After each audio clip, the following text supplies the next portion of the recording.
السلام علیکم ورحمۃ اللہ وبرکاتہ۔ ہمارے چینل کو سبسکرائب کریں۔ کامیابی، ہر شخص کامیابی چاہتا ہے۔ کامیابی کے لیے کسی کامیاب آدمی کے ساتھ کچھ عرصہ اس کی صحبت میں رہنا، اس کی رفاقت میں رہنا، اس کے ساتھ اٹھنا بیٹھنا اور اس کا ادب و احترام کرنا۔ جس شعبے میں ہے اس شعبے کے کامیاب شخص کے ساتھ کچھ عرصہ منسلک رہنا، اس استاد سمجھ کر اس کا ادب و احترام کرنا، تبھی کامیاب ہو سکتے ہیں۔ ادب احترام نہیں تو کامیابی آپ کو مقدر نہیں بن سکتی۔ استاد کا احترام کامیابی کی اسی لیے ہے، کامیابی کی یقینی گارنٹی ہے۔ تو میں آپ کو ایک واقعہ سناتا ہوں۔ حافظ ابن حجر رحمۃ اللہ علیہ نے وہ لکھا ہے، عجیب لکھا ہے، کامیاب استاد کی صفات لکھی ہیں۔ ان میں کامیاب استاد یہ ہے جو شاگردوں میں کامیابی اڈیل دے، کامیابی کی شاہراہ پر کھڑا کر دے، کامیاب استاد ہے۔ اسی طرح انہوں نے لکھا ہے، ایک بار سکندر اعظم اپنے استاد کے ساتھ جا رہے تھے۔ سکندر اعظم سب سے دنیا کا کامیاب ترین، دنیاوی اعتبار سے ساری دنیا کو فتح کرنے والا کامیاب ترین شخص گزرا ہے۔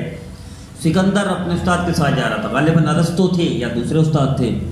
آگے گہرا دریا آ گیا تو استاد نے کہا، سکندر پہلے میں جاتا ہوں، گہرے دریا میں ڈوب جاؤں گا تاکہ آپ بچ جائیں، آپ کی ضرورت ہے سب پوری دنیا کو، آپ نے پوری دنیا کو فتح کیا، پوری دنیا کے مسائل حل کریں گے، پوری دنیا کے کام آئیں گے، پوری دنیا کی ضرورتیں پوری کریں گے، لہٰذا آپ دنیا کو آپ کی ضرورت ہے۔ میں ڈوب گیا تو کوئی شخص کوئی پرواہ نہیں، آپ ڈوب گئے تو دنیا کا نقصان ہو جائے گا، لہٰذا میں آگے جاتا ہوں۔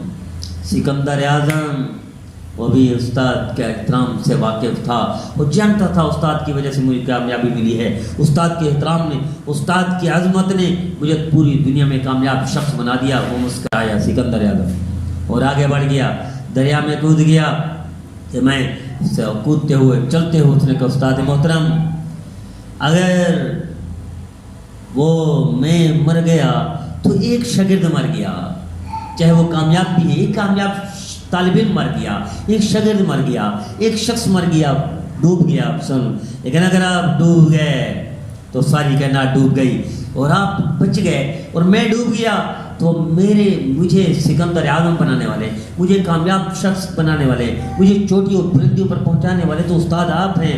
اگر استاد چلا گیا تو دنیا محروم ہو جائے گی، شاگرد چلا گیا تو کوئی حرج نہیں، اور استاد بچ گیا تو سکندر اعظم جیسے ہزاروں بن جائیں گے، اور سکندر بچ گیا تو استاد سکندر اعظم بنانے والا کوئی نہیں رہے گا۔ تو استاد کی زیادہ ضرورت ہے بنسبت شاگرد کے، لہذا میں جاتا ہوں، میں ڈوب گیا تو کوئی حرج نہیں، میرے جیسے سکندر ہزاروں آپ بنا لیں گے، استاد کی زیادہ ضرورت ہے۔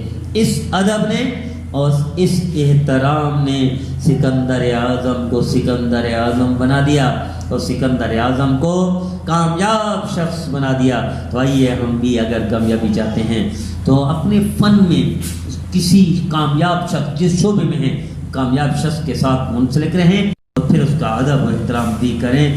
جاپان میں لوگ اس استاد کے سائے پر پاؤں نہیں رکھتے تو استاد کی بے ادبی کیسے کریں گے؟ آج جاپان امریکہ سے بھی آگے نکل گیا پوری دنیا میں کہ وہاں استاد کا احترام بے انتہا ہے، اور یہ ورثہ مسلمان کا تھا، مسلمان احترام کرتا تھا، استاد کا تھا، اور مسلمانوں سے سیکھا ہے غیروں نے۔ آج مسلمان طالب علم و نوجوان استاد کا ادب نہیں کرتے، اس لیے پوری دنیا میں پیچھے ہیں، غیر آگے ہے، اس لیے استاد کا احترام وہ کرتے ہیں، وہ بہت کامیاب ہیں دنیا کے ہر